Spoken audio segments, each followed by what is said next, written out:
네, 안녕하세요. 그루터기 신학연구소 하성구사입니다. 오늘은 신학 이슈, 매주 이렇게 한국 시간으로 월요일 날 이렇게 같이 다 공유하고 있는데요. 오늘은 여러분 이미 너무 잘 알고 있는 기생충이라는 영화 보셨죠? 거기에 대한 오늘 좀 이렇게 신학적 이슈로서 좀 제안을 하고 우리 함께 좀 나눠보도록 하겠습니다. 자, 여러분 이 영화 기생충이라는 영화 이제는 안 본 사람이 없을 것 같습니다. 온전히 완전히 한국적인 배경을 전제로 이렇게 해서 경제, 직업, 계층 또는 자녀 교육 등의 문제를 세계적으로 보편적인 고민을 하게끔 만들 정도로 이런 문제에 대해서 세계적으로 그리고 보편적으로 고민을 하게끔 하는 그런 역할을 하는 잘 만들어진 영화임에 틀림이 없는 것 같습니다. 그러니까 상까지 받았겠죠. 자, 물론 여러 가지 관점에서 질문을 이렇게 우리가 또 캐치하고 대안을 찾으려는 시도를 할 수도 있겠습니다만 우리는 저와 함께 하시는 여러분만큼은 이처럼 보편적인 고민을 제시하는 영화의 해석이 아니라 그건 이미 충분히 이루어지고 있으니까요. 그런 해석이 아니라 종교적, 문화적 관점을 떠나서 일단 초월해서 적어도 일반 은총으로 사람이 살아가는 세상, 그러니까 하나님 없이도 하나님이 붙들고 계심에도 불구하고 그들은 하나님을 인지하지 못합니다. 어쨌든 그 안에서 살아가는 사람들조차도 계속 폭발 직전까지 가고 있다는 경고를 느끼지 않을 수 없다는 거죠. 사실은 세상 사람들이 여기는 다 괜찮다, 세상 살만해 라고 해도 우리는 뭔가 이거 잘못돼 가고 있다, 세상이 이러다가 참 하나님이 원하지 않는 방향으로 갈 수 있겠다라는 것을 느껴야 되는데, 그러면 다시 말하면 우리가 느끼는 걸 세상이 못 느끼고 그냥 둔하게 세상 좋아라고 하고 있을 확률이 더 높은 게 정상인데, 지금은 기독교회는 괜찮다고 하는데 세상이 먼저 이거 위험한 거 아니야? 이대로 가다가 사회가 폭발하겠어, 인간 사회가 큰일 나겠어라고 경고를 했다는 것. 웬만하면 세상은 그러지 않는데 세상이 먼저 고발했다라는 것에 대해서 우리가 좀 반성적 고찰을 좀 교회가 반성적으로 좀 이렇게 고민해 봐야 될 것 같습니다. 우리가 세상에게 알려줘야 되는데 세상이 우리에게 일단 먼저 알려준 거, 이거 심각하다라는 것입니다. 영화가 잘못됐다 잘됐다라는 것이 아닙니다. 우리 교회 그동안 뭐 하고 있었느냐, 어떤 부분에서 최소한 사회 윤리에 대해서 교회는 무엇을 하고 있었는가, 무엇을 위해서 부를 축적하고 있었고 무엇을 하고 있었는가 라는 것을 좀 먼저 보기를 원합니다. 어쨌든 이제 그냥 일반 은총으로 예수님을 안 믿고 그냥 살아가는 사람들조차도 이러다가 사회가 큰일 나겠다라는 폭발 직전까지 가고 있는 경고를 느낀 것, 그리고 고발한 것이 바로 이 영화입니다. 네, 그렇죠? 자, 물론 이러한 폭발에 대한, 뭔가 터질 것 같은 이 폭발에 대한 긴장을 완화하기 위해서 고민을 하게 되죠. 그렇지만 이미 지나간 시대에 의해서 우리는 벌써 확인했고 깨달았습니다. 공산주의와 같은 그런 대안은 오히려 현실 불가능한 이념일 뿐이라는 것은 이미 너무 잘 알고 있습니다. 자, 성경 또한 자발성이 없는 그런 폭발 위험에 대한 대안, 강제적인 공산주의화라든지 이렇게 사회를 어떻게든 아름답게 지상낙원을 만들어 보겠다라는 그런 강제적인 조치, 자발성이 없는 강제 조치, 그러니까 폭발 위험에 대한 대안으로서 그런 강제적인 이념적인 조치가 나오는 것은 의미가 없다라고 성경은 얘기합니다. 그러면서도 사람과 사람 사이에 그 폭발 긴장이죠. 언제 터질지 모르는 그런 것을 반성적으로 이렇게 좀 고민해보고 되돌이켜본 것은 분명히 이야기하고 있습니다. 그렇게 할 것을 언젠가는 구원이 문제가 아니라 너희와 너희 간에 터질 수 있다라고 레위기야 그런 법률전부터 계속해서 얘기하고 있어요.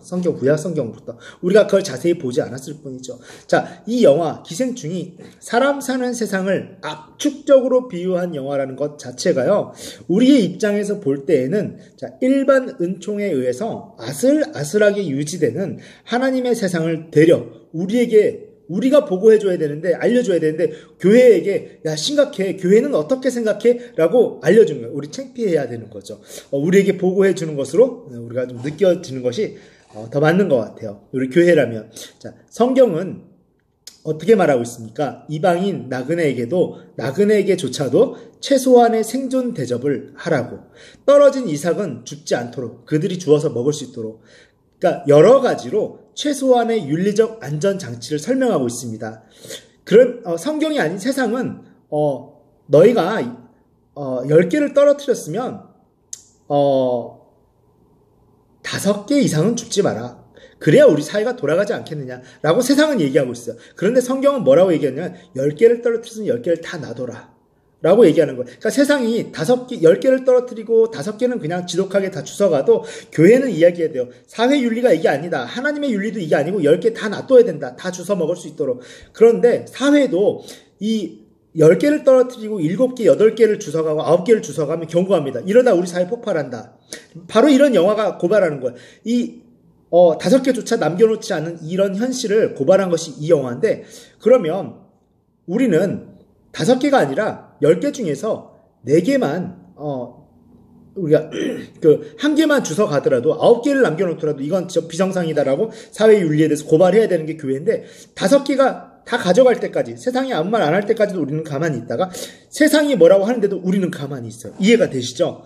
자, 우리가 이 영화가 잘못됐다, 잘했다가 아니라 영화조차도 고발하고 있는 것을 교회는 왜 인지하지 못하고 그냥 이렇게 만족하고 있었는가라는 반성적 우리가 좀 고민을 해볼 필요가 있다라는 겁니다. 교회가 레드 사인을 먼저 켰어요. 이거 깜빡깜빡 문제 있을 수 있습니다. 이러다 사회 폭발할 것 같습니다라고 먼저 문제인식을 제기한 거죠. 교회가 먼저 했었어야 됩니다. 자, 표면적으로 이 기생충이라는 영화는 떨어져도 받쳐줄 수 있는 사회 안전망조차도 되어 있지 않는, 그러면 사회가 무너진다. 그 이상까지는 필요 없다고 그래요. 그러니까 최소한 그렇게는 해야 우리 사회가 유지된다라는 그런 최악으로 가는 상황을 고발하고 있는 것이죠. 자, 만약 그렇다면 이러한 경고등은 그냥 결국은 자기들을 위한 거예요. 그 자기들이 살아가는 사회 존속을 위한 차원에서 주황색 경고등이지만 더 상위 하나님 나라의 개념과 상위 가치의 하나님 나라의 개념과 윤리의식을 가져야 될 기독교, 교회에게는, 그리고 지도자들에게는 이제라도, 지금이라도 불명예스럽죠. 세상이 레드 사인을 폈는데 우리는 주황색 사인도 키지 않고 괜찮아 하고 있었기 때문입니다. 사회 잘 돌아가고 있어 라고 했던 게 교회였기 때문입니다. 레드 사이렌으로 받아들이는 것이 그나마 뒷북이라도 교회가 칠 수 있는 기회가 되지 않을까 싶습니다. 자, 출애굽기 역시 자칫 이원론적 흑백 논리로만 해석해왔던 우리의 그런 실수와 위험도 있던 것이죠. 흑백 논리 같은 이원론적 해석이라는 것은 무엇일까요? 오직 영적 해방만을 위함이라는 그런 애매모호한 차원으로 우리가 출애굽기를 해석했던 것이죠. 영적 해방을 위해서 우리가 떠났다? 정말 하나님이 그랬다라고 생각하십니까? 그것만을 위해서? 그럼 이 땅은 의미가 없어지는 거잖아요. 그렇게 되면 상당히 어깨가 가벼워지죠, 교회는. 교회의 역할이 그냥 모든 사람들이 어떻게 살든, 사회에서 어떻게 살든 영적 구원만 선포해주면 되는 겁니다. 영적 구원은 중요한 것이죠. 그런데 그것만 선포해주는 것입니다. 더 나아가서는 많은 합리적인 이유를 댑니다. 대부분 교회에 조금이라도 보탬이 된다라는 것을 주로 좀 이유로, 교회가 해야 될 일조차도 눈을 감아버려서, 물론 안 그런 교회도 많이 있지만, 대다수의 교회가 그렇지 못하다라는 것, 레드 사이렌, 빨간색 경고등이라는 겁니다. 이 레드 사이렌조차도 귀를 틀어막는 일이 발생할 수 있다는 거예요. 사실 이러한 메시지는 일반 은총에 의해서 우리가 섭리적으로 유지되는 세상, 하나님을 믿건 안 믿건 상관없이 어쨌든 마지막 때까지 유지되고 있는 이 세상에서조차도 불안하다라고, 이러다 안 되겠다라고, 이건 정말 잘못돼 가고 있어라고 감지되는 주황색 경고등이죠. 그러니까 세상은 영화를 통해서 주황색 경고등을 울린 거예요. 이런 차원의 메시지를 겨우 울리기 전에 교회가 먼저 성경의 원리에 따라서 신학적 사고를 레이더 돌리듯이 돌려서 이 세상 이러다가는 세상은 괜찮다고 하지만 교회가 봤을 때 이건 아니야. 빨리 고쳐야 돼. 더 나아져야 돼. 라는 메시지를 돌렸었어야 돼요. 그런데 울렸었어야 되죠. 그런 발언들을. 설령 세상이 아직 감지하지 못해서 마치 노아의 때처럼, 노아의 때는 괜찮다라는 거예요. 아직 감지하지 못한 거죠. 세상이 망할 수 있다라는 걸 감지하지 못하고 괜찮다. 그래도 교회로 상징되는 노아는 레드 사이렌을 켰습니다. 우리 교회는 그렇게 가야 되는데, 교회는 그렇게 레드 사이렌을 울렸었어야 되는 거죠. 그런데 세상이 먼저 울렸는데 노아가 아니야, 아직 아니야, 비 안 올 거야, 이러고 있는 거랑 똑같다라는 거예요. 교회는 자, 다음과 같이 레드 사인을 울렸었어야 됩니다. 언제요? 선을 넘었을 때. 세상은 선이 여기라고 하지만 우리는 여기예요. 여기만 넘어도 위험 수위를 감지하고 세상은 사이렌을 울렸어야 되는데, 여기까지 올 동안 교회는 안 울린 거예요. 여기까지 오니까 세상이 울린 겁니다. 이러다 위험하다고. 여기를 이렇게 지나서 여기까지 가는데도 교회는 가만히 있었던 거예요. 세상이 경고등을 먼저 울린 겁니다. 이거 창피한 거죠. 선을 넘었을 때입니다. 욕망과 욕구는 뭘까요? 나쁜 뜻으로만 받아들이지만 사실 욕정, 욕망, 욕구라는 단어는 중립적, 가치 중립적인 단어입니다. 하나님의 선물입니다. 생명력이기도 하고요. 그런데 세상은 이 욕구라는 것을 세속적인 차원에서 계층 상승의 동기로 이렇게 허락을 해줍니다. 이 욕망이 있어야, 계층을 상승하고 싶은 욕망이 있어야 사람이 살아갈 수 있다라고 이 욕망을 그렇게 자기 이기적인 누군가를 밟고 계층 상승할 수 있는 것으로 그렇게 동기로 허락합니다. 욕망이라는 단어가 이미 네거티브하게 부정적으로 된 것이죠. 그리고 그 욕망이라고 세상이 정의한 욕구가 선을 넘어갈 때 사회는 폭발의 위기를 경험하게 되죠. 겨우겨우 그때서야. 그리고 이렇게 영화를 통해서 이럴 때마다 메시지를 남깁니다. 그들은 그럴 수밖에 없습니다. 왜 그럴까요? 교회가 앞장서서 진정한 선이 무엇인지 몸소 정의를 해줘야 돼요. 이게 선이야. 이거 넘어가면 세상이건 교회건 레드사이렌이라고 우리는 울렸었어야 되는데 교회가 하지 않으니까 몸소 정의를 해줘야 된대요. justification, 정의를 해줘야 돼요. 어디가 선인지를. 그런데 해주지 않은 겁니다. 교회는 하나님이 주신 거룩한 욕망, 생명력, 네페시 하야라고 되는 이 각자의 분량대로 자아실현을 위해 뻗어나갈 수 있다는 것을 가르쳤었어야 돼요. 그리고 하나님 안에서 자아실현이 이루어지면 예수님처럼 언제든 내려올 수 있는 그리스도인을 양성했었어야 돼요. 그리고 세상에 그런 기준을, 그런 선의 기준이 여기가 아니라 여기임을 미리 알렸었어야 됩니다. 하지만 세상과 똑같이 그리스도인조차 자신의 자녀 교육에 있어서 잘못된 동기로 선을 넘어서 상승하고자 하는 욕구를 가졌기에 그것은 비극의 씨앗이 될 수밖에 없었다라는 겁니다. 이제 답이 나옵니다. 교회가 왜 사이렌을 울리지 않았는지. 바로 그리스도인들 자체도 그 욕망을 똑같이 가지고 있었기 때문에 선을 여기로 정하고 싶은 마음이 없었던 겁니다. 여기까지 가는 욕구를 자식들에게 허용해주고 싶은 거예요. 비극의 씨앗이 될 수밖에 없었죠. 오늘과 같이 세상이 교육이라는 것을 기생충이 파고들 수 있었던 유일한 틈으로 고발했던 것이 아닐까 싶어요. 자, 왜 우리는 그리스도인이라고 하면서 교육에 있어서는 세상보다 더하게 온갖 이유로 사실상 상승을 추구하였는지 반성해 볼 필요가 있다는 겁니다. 물론 그 교육이 애매모호하지 않게 거의 서원에 가까울 정도로 예고된 내려놓음, 여기서 내려놓겠다고 예고된 거죠. 예고된 내려놓음을 목적으로 한다라면 이런 비판에서 비껴갈 수 있다라고 봅니다. 근데 정말 그렇습니까? 그렇게 작정하고 내려놓으려고 하고 상승 욕구를 가지고 있느냐고 물어보는 겁니다. 교회의 부모들에게. 이 이슈를 전하고 있는 저의 경우에는 신대원 때부터 지금까지 하나님에게 서원 아닌 서원을 했습니다. 모든 학비를 기적적으로 공급해 주시면 거저 받은 거 거저 내어놓겠습니다라는 서원이었어요. 그래서 이런 강의를 또 제작하고 있겠죠. 그래서 지금도 본인이 가진 은사를, 제가 가진 은사를 어떻게 가장 열악한 곳에 그대로 갚을지를 좀 고민하고 있습니다. 어떻게 페이로 계산할까가 아니라 그럼에도 불구하고 혹 나의 상승을 위한 시도는 없었는가 하고 냉정하고 조심스럽게 뒤돌아보려고 노력합니다. 전 그렇게 하고 있습니다. 그렇다면 우리는 교회의 차원에서 때늦은 뒷북의 반응이라도 성실하게 해야 되는 것입니다. 뒷북마저 안 친다면 문제가 되는 것이죠. 자, 영화 기생충은 결국 설교가 될 수는 없어요. 세상의 경고 메시지 정도에 불과하기 때문입니다. 기독교의 원리를 온전히 변증하는 영화도 아닙니다.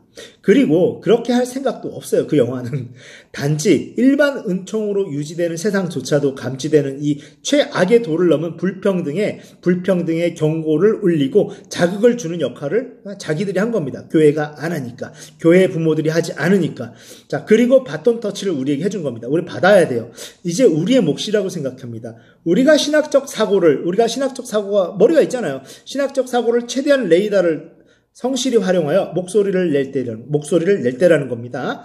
이제는 예수님이 직접 실천하심으로 모범적 사례, 뭔가 십자가의 구속사역이 아닌 반복적 재생 목적으로 남기신 모범 사례, 그것을 남겨준 것처럼 우리는 기도의 능력, 선지자처럼 목소리를 낼 수 있는 능력 등을 통해서 그 폭발물의 심지에 붙은 불이라도 꺼야 됩니다. 기독교가 꺼줘야 돼요. 세상이 여기까지 와서 이렇게 심지가 거의 다 터뜨릴 때 세상이 이렇게 영화를 통해 고발하게 하는 것이 아니라 여기 조금만 불만 붙어도 교회가 꺼질 수 있는 그래서 이 세상이 유지될 수 있도록 하는 것은 교회의 역할, 목소리를 내는 역할이라는 것입니다. 이제는 우리가 무엇부터 그러면 이 심지의 불, 무엇부터 끌 것인가 생각해 볼 필요가 있겠죠. 무의식적으로 성육신에 대한 굶주림이 있는 이 세상이에요. 자기들은 인정하지 않지만 성육신에 대한 굶주림이 있습니다. 적어도 기독교의 리더십 방향은 어떻게 중심을 잡아야 하겠습니까? 우리가 물론 완전한 해방을 이룰 수 있는 신학을 제안한다면 그것은 오히려 위험할 겁니다. 영화는 그렇게 할지 몰라도 우린 그렇게 신학이 그것을 가고 완전한 해방이라는 없습니다. 하나님 나라에서 우리가 해방됐지만 여기서 궁극적으로 이룰 수 있다는 것은 위험한 생각일 수 있어요. 그럼에도 불구하고 이것이 변명이 되어서는 안 된다는 겁니다. 우리 교회가 해결할 수는 없더라도 무엇이 불평등하고 무엇이 하나님 나라에 합당하지 않은지는 날카롭게 목소리는 낼 수 있잖아요. 그렇게 된다면 교회를 뒷받침하는 많은 경제인들과 등을 질 수 있습니다. 이게 무슨 말인지 제가 자세히 설명하지 않겠습니다. 경제인들과 등을 질 수 있어요. 그들을 굳이 불편하게 하지 않고 그렇게 할 방법도 없습니다. 길게 얘기하지 않을게요. 다 아실 거예요. 왜 그런지. 단절하고 각오해야 됩니다. 교회는 그렇게 쪼개지고 경제인들이 떠남으로 인해서 쪼개지고 작아져도 옳습니다. 그렇게라도 목소리를 낼 수 있으면 옳은 것입니다. 더 이상 흑백 논리, 이원론적이어서는 안 돼요. 만약 영적 축복과 구원만을 애매모호하게 앰비거스하게 그렇게 강조하면 그 뒤로 숨을 수 있는 해결되지 않은 부조리가 너무 많아요. 숨을 수 있는 경제인들이 너무 많단 말입니다. 이렇게 해서는 계속 영화를 해석하고 반성하는 수준에 머물게 될 것이고요. 더 나아가서는 성경적 종말 이전에 하나님도 그다지 원치 않으시는 그러나 전지전능함으로 예견하신 그 폭발 또한 경험하는 비극을 세상과 교회는 맛볼 수도 있을 것입니다. 아니요. 교회 때문에 세상이 맛보게 될 겁니다. 우리가 해야 할 일은 재림 때까지 폭발을 늦추고 지연시키는 것입니다. 늦추고 지연시키는 거예요. 우리에게 주어진 역할입니다. 자, 그것은 하나님 나라의 법칙인 낮아짐과 권리 포기를 통해서 진정한 선 넘음의 희망을 제시함으로 가능한 것입니다. 진정한 선 넘음의 희망, 선을 넘음의 희망, 뭘까요? 자, 어쨌든 그런 잘못된 선이 아니라 진정한 우리가 이렇게 선을 넘는 거죠. 안 넘고 교회에만 있지 말고 목소리를 내는 거. 그걸 진정한 선 넘음이랍니다. 그렇기에 교회는 경제와 사회 문제에 성경 원리를 가지고 문화의 옷을 입고 참여해야 됩니다. 참여해서 목소리를 내고 아름답게 묘하게 영향력을 미쳐야 됩니다. 쉬운 건 아니에요. 특히 경제 불평등, 물론 한 번 해결할 수 없을 거예요. 압니다. 자유경제와 공산주의 등의 이념을 흑백놀이로만 생각하고 공산주의가 결과적으로 하나님을 대적한다라는 이유만으로, 물론 공산주의가 결과적으로 하나님을 핍박했죠. 그런데 그런 이유만으로 자유경제가 가지고 있는 이 불가피한 어쩔 수 없는 착취구조가 없다라고 착각하고 그냥 눈 가리고 아웅한 거, 이거 죄예요.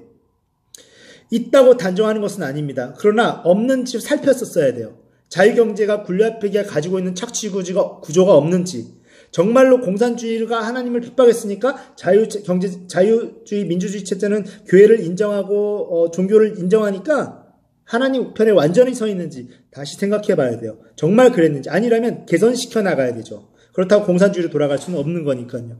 혹 있다면 그 구조가 마치 출애굽에서 말씀하시는 전인적이고 환경적인 해방의 개념에 합치하고 있는지, 아니면 그것과 위반되는지 우리 체크해야 됩니다. 출애굽은 영적 해방을 포함해서 육체적이고 환경적인 해방을 전격 포함하고 있다는 것 여러분 반드시 이해하셔야 됩니다. 만약 어쨌든 그렇다면 그동안 교회는 단순하게 무엇을 부인하고 무엇을 가려주었는지, 그리고 이제 그것을 정정할 때 교회가 이제 포기할 때 잃을 수 있고 등을 돌릴 수 있는 사람들은 누구인지, 그리고 무엇인가를 잃더라도 담대히 잃어버린 그 리더십만큼은 우리가 다 내어주더라도 그 리더십만큼은 회복할 의지가 있는지 고민해 봐야 됩니다. 이 잃어버린 리더십을 회복하지 않아도 좋으니까 빼앗길 수 있고 떠나갈 수 있는 사람들을 아쉬워해서는 안 돼요. 교회는 목소리를 날카롭게 예민하게 내야 됩니다. 여러분, 영화 기생충을 우리에게 부끄러움을 안겨주었습니다. 다음번에는 기생충이 제작되기 전에 교회가 기생충 이전에 그 목소리들을 계속 낼 수 있는, 그리고 나서 영적 완전한 하나님 나라를 포장지로 이렇게 덮을 수 있고 완성품으로 이렇게 제안할 수 있는 그런 교회들이 되기를 저는 제안하고 축복합니다. 사랑하고 축복합니다.